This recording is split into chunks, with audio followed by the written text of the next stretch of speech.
Hombes dengan waktu yang sangat singkat. Untuk Bapak Zainal Venom, kami persilakan. Tepuk tangan untuk beliau. Masya Allah, Masya Allah.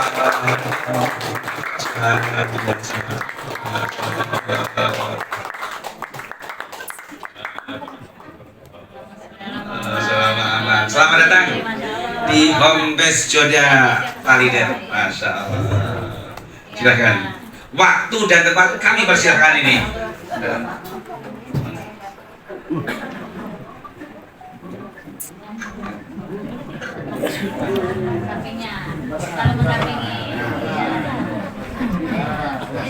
Masya Allah, ini kehormatan buat saya nih ketemu calon-calon jutawan baru nih. Dilihat ya, kamu jutawan lagi ya. Iya. Bismillahirrahmanirrahim. Assalamualaikum warahmatullahi wabarakatuh. Innalhamdulillah nahmaduhu wa nasta'inu wa min sayyiati a'malina may yahdihillahu fala mudhillalah wa may yudhlilhu fala hadiyalah. Asyhadu an la ilaha illallah wa asyhadu anna Muhammadan abduhu wa rasuluh. Allahumma sholli ala sayyidina Muhammadin wa ala alihi wa sahbihi wa sallam. Rabbi sholli sholli wa yassir li amri wa hlul 'uqdatam min lisani yafqahu qawli. Al-ayat. Bapak Ibu, apa kabar? Syukur alhamdulillah, perjalanan saya Allah lancarkan dari Pamulang kurang lebih 1 jam seperempat dah. 1 jam seperempat perjalanan dari Pamulang. Nggak macet sih, cuma emang karena lumayan jalurnya diputer-puter. Saya pikir langsung ke tol, katanya ngampung dulu. Nggak apa-apa Pak, saya kan sudah ngojek online, jadi apa jalannya. Bapak Ibu, perkenalkan, nama saya Zainal, biasa dipanggil Antonio.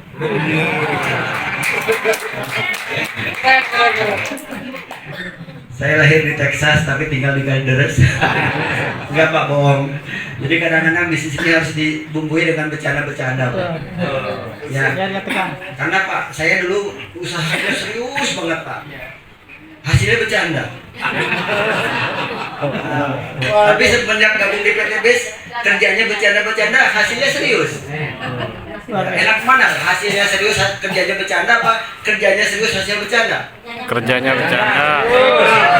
Serius. Ya kayak gini Pak, kerjanya bercanda doang, tepuk tangan doang. Tapi hasilnya insya Allah 1 tahun 2 tahun ke depan peraih luxury tentunya.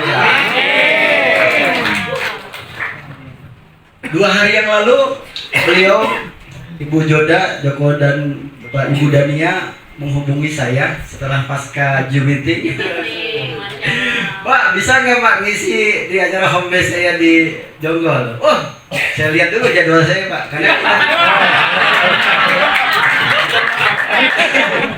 Karena di usaha ini Pak, sekelas luxury itu harus RKB Pak. Apa itu? Rencana kerja bulanannya harus jelas. Jadi nggak sejalan-jalannya. Saya lihat dulu, Rabu siang jam 1, kosong. Nanti malam ada jadwal saya di daerah Pamulang juga. Ya saya sempatkan untuk teman-teman semua untuk silaturahmi. Masya Allah. Ya, saya hanya mau berbagi pengalaman aja Pak. Saya nggak mau ngajarin karena di sini gua udah punya guru dan mentor yang sangat luar biasa. Saya mau berbagi pengalaman cerita perjalanan saya sebelum bergabung di PT BES dan pada saat menjalankan PT BES dan hasil setelah bergabung PT BES seperti itu teman-teman. Kira-kira bersedia nggak? Saya nggak mau ngasih motivasi, nggak mau ngasih teknis. Bapak-bapak, ibu-ibu sudah punya mentor yang sangat luar biasa. Buktinya sudah double luxury ya? Triple ya? Triple luxury. Kalau saya baru atu. Sebentar lagi. Ya, tapi untuk dapat satu punya pun luar biasa perjuangannya Bapak Ibu. Ya. Jadi kalau boleh izin saya bercerita Pak, siapa sih Pak yang nggak kepengen hidupnya lebih baik? Siapa sih Pak yang nggak kepengen hidupnya selalu mendapatkan keberuntungan? Betul nggak Pak Ibu? Betul. Tapi Pak, faktanya setiap orang pasti ada fase di saat mau berjuang itu kebentur dengan kondisi masalah-masalah yang ada. Ya tentunya Bapak Ibu juga pasti merasakan nasib tiap orang. Ingat. Mungkin kalau mau diceritain masing-masing, ya semua pasti punya masalah. Sekarang saya tanya, ada nggak di sini yang nggak punya masalah? Pasti banyak ya. Nah kebetulan saudaraku semua, hari ini izinkan saya mau ceritakan masalah saya. Cerita saya. Siap Dan mudah-mudahan cerita saya ini menginspirasi teman-teman. Buat Anda yang saat ini baru pengen memutuskan untuk berhenti atau mau ngerem, ya mudah-mudahan setelah mendengar cerita saya ini terus gaspol, terus lanjutkan sampai garis finish teman-teman. Ya. Bismillah, saya cerita diawali dari, kalau saya masih ingat ya Pak, saya masih ingat ternyata cerita ini yang membuat saya menjadi karakter seperti ini. Ceritanya dimulai pada saat kelas 3 SD. Saya masih ingat banget Bapak Ibu, karena saya merasa perjuangan saya dimulai dari tahun itu, di usia itu. Jadi saya 7 bersaudara, dari anak kedua dari 7 bersaudara. Orang tua saya keluarga yang termasuk keluarga yang sangat berada Bapak Ibu di lingkungan, tapi sayangnya berada di bawah garis kemiskinan. Ibu saya hanya seorang penjual sayur keliling yang sampai saat ini kalau diceritain itu, waktu saya SD katanya saya suka ikut-ikut dagang Pak, bantuin jualan sayur junjung. Saya suka bantu-bantu dagang Pak. Dan bapak saya sudah almarhum, beliau profesinya tukang air keliling Pak di Kalideres. Waktu itu saya tinggal di Kalideres, Jakarta Barat. Airnya asin, jadi nggak bisa dikonsumsi Pak, air tanah tuh nggak bisa dikonsumsi. Jadi bahasanya airnya apa tuh, petieng. Kalau orang Betawi bilang petieng, keluar dari air kuning. Jadi nggak bisa buat nyuci, nggak bisa buat mandi apalagi. Makanya wajar Pak, badan saya kusi. Hitam. Karena kecil airnya udah asin Pak. Dan sepeninggal bapak saya 2002 itu, saya merasa dengan kondisi saya sekarang. Ada nggak yang kali hari ini baru datang nih di sini? Yang diundang baru? Wah baru. Ya, saya diundang model-model beginian Pak. Saya lagi butuh solusi buat lunas utang ya. Ada sebuah usaha yang dikerjakan oleh beberapa orang, oh gampang banget cari duit ya, termotivasi nggak Pak? Manusiawi nggak Pak kalau termotivasi? Saya juga sama, cuma saat itu bini saya kagak ikut. Saya yang termotivasi, semangat banget Pak. Dia kagak nyambung apa yang saya omongin. Wah akhirnya Pak, kita ribut Pak.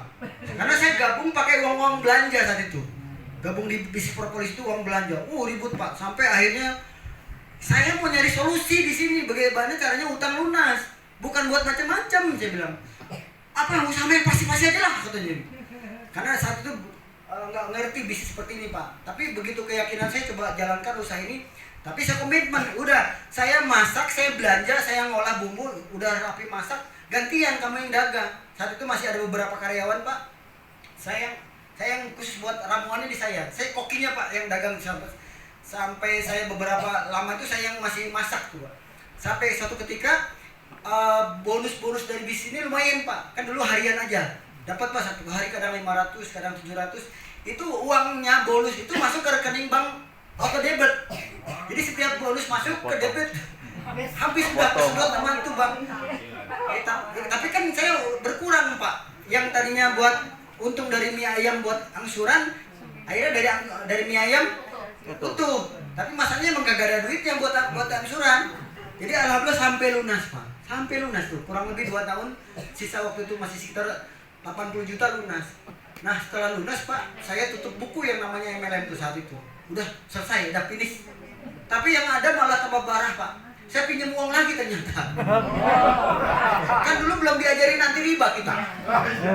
Belum kenal PTP. Ya udah, kalau kita nggak punya duit, ada yang nawarin lagi tanpa agunan nih ngomongnya. Tadi kan pakai jaminan emas saya tanahnya. Kalau yang ini pakai jaminan, dapatlah saat itu 30 juta Pak. 30 juta saya, ya buat apaan nih dulu kagak jelas, uangnya nggak jelas. Ya, sehingga cerita dagang rame apa. Pada saat angsuran, saya sering ribut lagi sama istri. Saya ikut bisnis yang ngerasain juga Pak yang namanya bisnis money game. Dia katanya duduk diam dapat duit gitu loh. Saya diam Pak, minjem duit ke bank itu buat investasi bodong. Saat itu nggak gede sih, cuma 5 juta Pak. 5 juta, sisanya buat Tapi Pak, saya sempat ngajak teman-teman saya yang tukang ini yang waktu dagang propolis itu, sempat saya ajak Pak. Dua minggu Pak perusahaannya kolek. 2 minggu perusahaan tutup. Wah, saya dituntut segala macam. Di situ Pak, saya nggak berani keluar, nggak berani keluar. HP saya silent. Jadi kalau ada yang nelfon tuh saya nggak pernah saya angkat, ketakutan. Nah dari situ Pak, saya udah tutup buku yang namanya bisnis gitu tuan. Tapi kejadian usaha mie ayam saya nggak begitu bagus Pak perkembangannya. Akhirnya saat itu Pak kita sering ribut sama istri. Sampai akhirnya 2016 Pak. 2016 karena dari dagang udah nggak bisa memungkinkan Pak, dari buat bayar hutang, karena hutang saat itu tersisa 60 juta, tepatnya tanggal 31 Desember tahun 2016. Kamu masih ingat gak? Istri saya, ya bahasanya tak siapa yang benar, tak yang salah lah. Pokoknya kita ada keputusan saat itu, keputusan karena dasar emosi Pak. Kita akhirnya pisah sama istri. Sampai pisah Pak, sampai ribut besar saat itu. Pokoknya kayak udah nggak cocok Pak. Dia ngeliat muka saya kayak burung keluak Pak.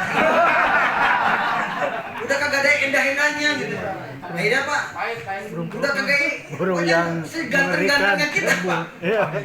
Menurut kita udah ganteng, di mata dia udah jelek aja dah. Kalau laki-laki nggak punya duit begitu Pak. Bener. Jadi modal ganteng doang nggak cukup Pak. Tapi modal duit Pak. Terus akhirnya saya bukan pindah. Saya bawa motor, izin sama anak-anak, saya bawa motor ya buat buat usaha apa, pokoknya saya bawa motor, buat operasional, buat bisnis segala macam. Saya tinggal di rumah ibu. Jadi malam-malam takbir malam-malam apa tuh jedar-jedar main pasang kembang api, kita mewek Pak. Kita nangis. Ya, tahu nggak mewek Pak? Nangis saya minta ampun kepada ibu saya. Maafin saya. Mungkin kok tumben saya nggak nangis ya? Happy. Biasanya nangis Pak kalau cerita Ada susu masalah kali, itu. ada susu. Saya cerita sama ibu saya, Mak, maafin saya gagal berumah tangga. Tapi saya sementara nggak punya rumah Mak, karena tinggal di sini nggak mungkin kan. Boleh nggak saya tinggal di rumah Mas sementara? Emang lu punya masalah apa? Saya ceritain Pak. Ya Allah, yaudah tong yang sabar. Ini udah ujian lu. Udah sementara lu tinggal di rumah emak aja. Udah lu nyenengin emak aja, kata beliau. Yaudah Mak, mulai detik ini saya mau nyenengin emak. Terus Mak, masalahnya saya nggak punya pekerjaan. Gimana bisa nyenengin emak? Saya nggak punya pekerjaan. Ya udah lu cari usaha apa kek? Saya coba searching Pak di Google, ternyata ada pendaftaran Gojek Pak. Pendaftaran Gojek, saya searching, saya daftar online, ternyata daftar online yang Gojek Pak, orang itu Pak, Gojek bawa orang itu tutup Pak, karena bulan puasa saat itu. Akhirnya saya daftarkan, ada pembukaan yang Gojek paket, Gosen. Saya daftar Pak, alhamdulillah diterima dan saya suruh datang ke kantornya di daerah Condet. Saya datang Pak, bawa motor itu. Tapi setelah saya tanya persyaratannya apa, ternyata ada persyaratan itu motornya terlalu tua, motornya tidak memenuhi syarat. Kedua, saya belum punya SIM. Jadi ada 2 PR buat bapak bikin SIM dulu, sama motornya nanti kalau bisa ganti yang baru. Nggak perlu nama KTP STNK-nya nggak perlu nama bapak. Yang penting nanti motornya didaftarkan tahunnya masih tahun ya, cocok nih buat mereka ya. Wah, pikir saya, wah kalau dia gabung 1% aja, wah kayak gua nih. Saya tawarin satu persatu Pak. Tapi cara yang pertama saya share dulu Pak di grup WhatsApp lah. Grup Gojek kan ada tuh. Wah, ada yang komentar positif, ada yang negatif. Tapi saya dikeluarin dari admin grup Pak. Katanya lu mau ngojek apa lu mau ngapain di sini bisnis? Kalau mau ngojek ini gojek aja, jangan bisnis nggak pasti, nggak jelas gitu. Akhirnya saya nggak menyerah Pak, saya jawab satu persatu. Bang, kalau abang penasaran yang tadi jawaban yang positif apa tuh bang? Saya japri Pak satu-satu. Akhirnya saya undang ke stokis Pak, alhamdulillah sampai sekarang belum ada yang gabung. Ya, jadi seminggu saya belum dapat closingan Pak. Sementara saya janji kepada orang tersebut sebulan. Nah, saya coba akhirnya sambil nawarin produk ekoresi, saya guntingin Pak, goceng 10.000, 25.000. Bahkan cara saya Pak, kalau ekoresi yang motor kan saya bikin 10 ya. Jadi 50 Bang, nih 50.000. Gini bang, patok jaminannya gini. Kalau sampai habis 10 pil Eco Racing ini tidak ada manfaat. Salah satunya 3 nih. 1, enteng tarikannya. Yang kedua irit. Yang ketiga terus enak apa dibaca? Kenceng, enteng. Kalau ketiga itu tidak ada unsurnya, abang uangnya saya pulangin 100%. Ini nomor KTP saya, abang kirim aja nomor rekening. Nah, pola itu ternyata efektif Pak. Nggak ada yang telepon sampai sekarang sama saya. Artinya aman, nggak ada yang minta balikin. Ya, alhamdulillah dari mereka artinya ada yang tertarik tapi ujung-ujungnya nggak punya modal. Rata-rata teman ojek online tuh ujung-ujungnya nggak punya modal. Nah, akhirnya saya bingung Pak, mau cara apa lagi, tapi dari hasil penjualan itu saya bisa nyicil yang punya uang tuh. Saya cicil dulu separuh dulu, sisanya nanti Ibu masih 2 minggu soalnya masih ada waktu. Nah besoknya Pak, saya coba prospek orang yang nggak dikenal. Karena sempat saya konsultasi kepada leader saya, Pak, orang yang saya kenal pada nolak karena kondisi saya lagi minus, jadi nggak ada yang percaya. Yaudah kamu pakai pola yang kedua, yang pola sistem bakar obat nyamuk Pak. Obat nyamuk yang bakar tahu Bang ya? Itu bakarnya dari luar apa dari dalam? Dari luar ya. Coba kamu maksudnya prospek dari orang nggak dikenal. Ya semua modalnya muka tembok aja Pak. Muka tembok, muka PD aja udah. Coba tawarkan produk, tawarkan bisnisnya, undang ke pertemuan. Nah saat itu saya lakukan itu Pak, pola itu. Alhamdulillah dari orang yang saya kenal saya ajak pertemuan, saya ajak ke stokis. Walaupun baru 2 orang, 3 orang, kita orek-orek sendiri. Akhirnya ada yang gabung. Nah ternyata yang pertama gabung itu nggak jauh dari rumah saya saat itu, jadi dia pernah makan mie ayam juga sama saya, dan kebetulan kasusnya sama saya, habis pisah juga sama bininya. Kebetulan sama Pak, namanya Parapi, dan Parapi sekarang udah dapat 3 motor, 2 mobilio. Yang orang pertama saya ajak tuh di sebelah kiri. Nah pada saat saya closing perdana itu saya upload di Facebook Pak. Saya upload di Facebook, ada yang komen, Pak bisnis apa? Boleh tahu nggak informasinya? Saya japri, saya ajak ke stokis, namanya Parasan, orang Gunung Sindur Bogor, dan alhamdulillah mereka closing dua-duanya. Dan dari orang kedua itu saya taruh kiri dan kanan, beberapa hari saya terus dampingin mereka, ayo kita ajak pertemuan, sistemnya mengundang Pak, mengundang aja kayak gini Pak, ngundang. Gak usah pintar-pintar, udah kita ngundang aja, kata Pak Hasan cuma ngundang aja, ngundang. Kita yang sengket, dia yang goreng gitu. Jadi kita yang ngundang, yang cintai Pak Hasan, cinta Pak Hasan. Kita lama-lama ada beberapa orang kita mulai presentasi. Udah mulai pakai laptop, udah mulai pakai Infocus. Nah walaupun apa adanya Pak, karena belum ada brosur, belum ada flipchart, ya sejadi-jadinya dah. Yang penting omset ya. Nah singkat cerita Pak, 5 bulan setelah kami lakukan itu, alhamdulillah Pak, perkembangan lumayan dahsyat Pak. Saat itu promonya 250 kiri, 250 kanan dapat mobilio. Dan saya tembus mobilio hanya dalam waktu 5 bulan Pak. 5 bulan saya dapat mobil, tapi saya belum bisa nyetir kedua belum masih punya utang. Jadi saya nego sama Pak Hasan, Pak motivasi saya kan gabung di PTB lunas hutang. Bisa nggak Pak bantu saya bisa ambil uangnya aja gitu ya, bahasanya ambil duitnya aja. Nah saat itu Pak boleh pakai virtual, apalagi Pak Haji Febrian sangat baik kalau buat bayar hutang diutamakan. Alhamdulillah Pak, saat itu dibantu sama leader saya dalam hitungan beberapa hari virtualnya habis semua 150 juta, dan uang 150 jutanya ditransfer ke saya. Masya Allah Pak, saat itu benar-benar hati saya bergembira banget. Nangisnya itu kalau ceritain sampai sebulanan nggak berhenti-berhenti. Pak, pada saat istighosa, ya saya merasa saya dosanya paling banyak. Dosa riba juga, dosa menyengsarakan anak dan istri. Udah dosa saya paling gede Pak. Di situ nangis kegurungan paling gede. Entah siapa yang ngusap-ngusap saya, ya Allah ini orang kasih nama. Karena nangis saya paling gede Pak, paling gede. Di situ salah satu doa, ya Allah angkat dosa ampuni saya ya Allah. Bapak ibadah lunaskan utang-utang saya. Alhamdulillah dengan dapatnya mobil pertama saya doa saya dijabah ya Pak, lunas. Terus doa berikutnya, ya Allah kembalikan istri saya. Salah satunya itu ya, karena hidup sendiri tuh nggak enak sebagai laki-laki. Ya bukan hanya itu Pak, ada amanah anak yang luar biasa Pak, yang masih butuh bimbingan, yang masih butuh biaya, dia masih butuh orang tua Pak, apalagi anak perempuan ya. Lalu saya disitu berdoa, ya Allah kalau memang ada kebaikan, ini setelah dapat mobil ya Pak, itu nggak pernah bolong Pak SLC, nggak pernah bolong, sampai detik ini baru 2 kali bolong Pak SLC. Yang pertama sakit, yang kedua kemarin waktu umroh. Jadi SLC-nya kemarin saya sebenarnya SLC, tapi SLC di Mekah dan di Madinah. Sebelumnya nggak pernah bolong Pak, kecuali yang pandemi yang memang dilarang sama PT BES ya.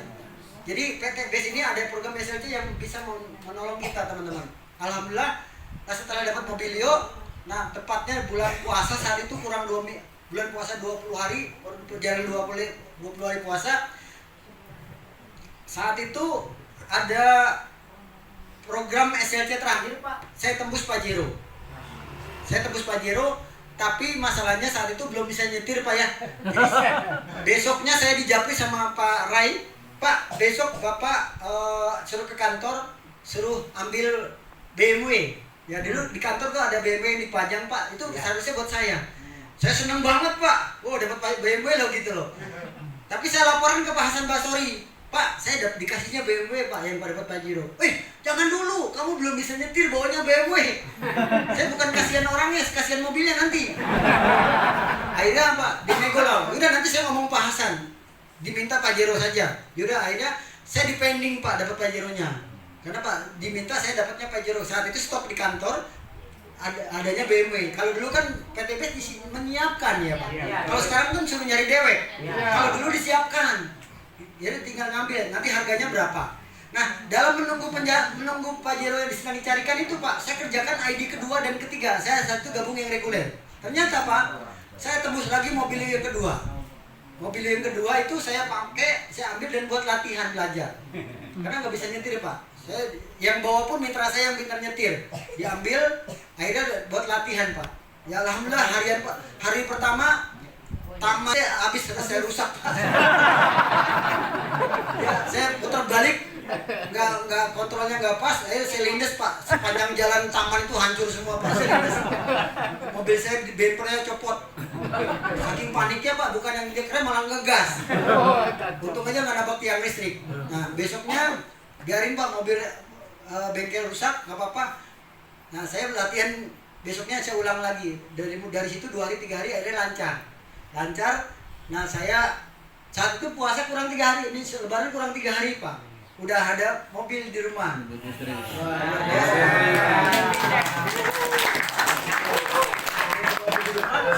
Dan pada saat bulan puasa itulah saya sampaikan niat baik saya kepada orang tua, Mak, saya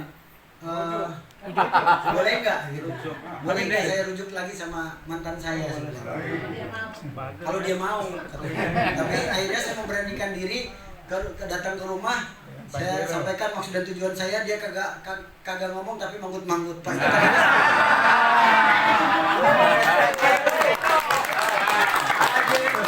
Kalau perempuan nggak bisa jawab tapi manggut-manggut kan tandanya setuju ya? Artinya setuju.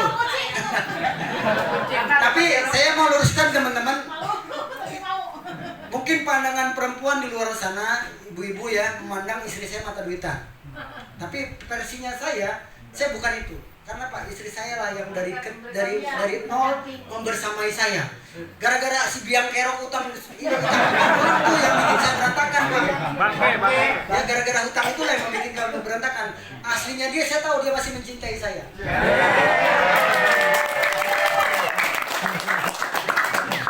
Kapan lagi bisa romantis? Pak, asli Pak, di rumah saya nggak pernah ada romantis ya beneran ya. Kayak dia ini sepanjang jalan Pak, di rumah kagak ada ngobrol-ngobrolnya. Pendiam Pak, pendiam tapi kalau di atas ranjang ganas.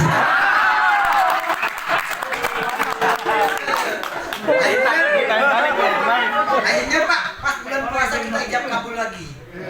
Disaksikan sama Pak Hasan Basori, sama mitra-mitra saya. Ya Allah Pak, kita lebaran alhamdulillah sudah punya mobil sendiri. Punya istri balik Pak. Aduh Pak, rasanya enak banget Pak. Nah, terus 2 bulan kemudian Pak, saya ditelepon lagi, Pak, mobilnya sudah ada nih Pajero. Itu setelah rujuk Pak. Ya, saya sudah bisa naik mobil Pak, tapi belum berani lewat tol. Akhirnya saya ambil sama mitra saya Pak, konvoy kita lah. Saya bikin sengaja Pak, bikin kaos tim sengaja buat menyambut pengambilan Pajero. Dan di situ saya bawa emas saya, Pak. Bawa emas saya. Emas saya giginya rontok Pak dulu, Pak.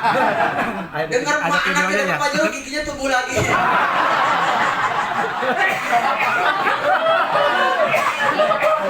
Dan datang ke kantor pusat bawa gigi palsu maksudnya. Ya alhamdulillah Bapak Ibu sekalian semua.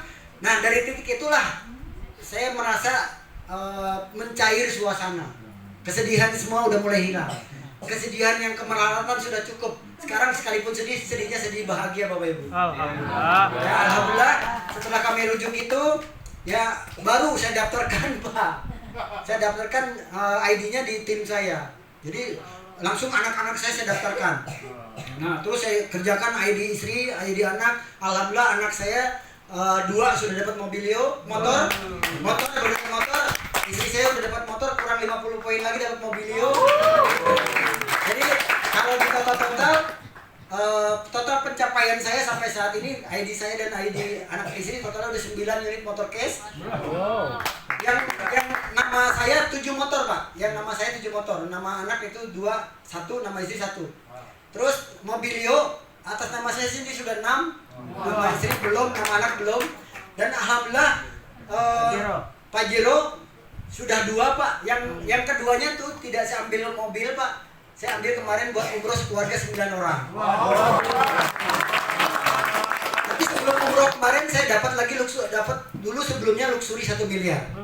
Itu pun pada saat SLC pengumumannya. Jadi SLC itu buat saya adalah sesuatu yang sangat sakral Pak. Jadi jangan sampai teman-teman yang sudah merasa dahsyatnya Pak kita ibadah di SLC kalau bisa Pak jangan sampai bolong. Istiqomah aja. Ya. Apa dalilnya Pak untuk istiqomah? Infiru hipapan wasikolan. Berangkatlah kamu dalam keadaan ringan maupun keadaan berat. Ringan di saat sedang ada bonus, ringan di saat sedang lagi sehat, ringan di saat istri sedang lagi sumringah mukanya, tapi tetap berangkat di saat nggak ada bonus, di saat nggak ada uang, di saat istri lagi manyun, di saat bonus tidak ada tetap berangkat Pak. Niscaya pertolongan Allah akan datang dari pintu-pintu.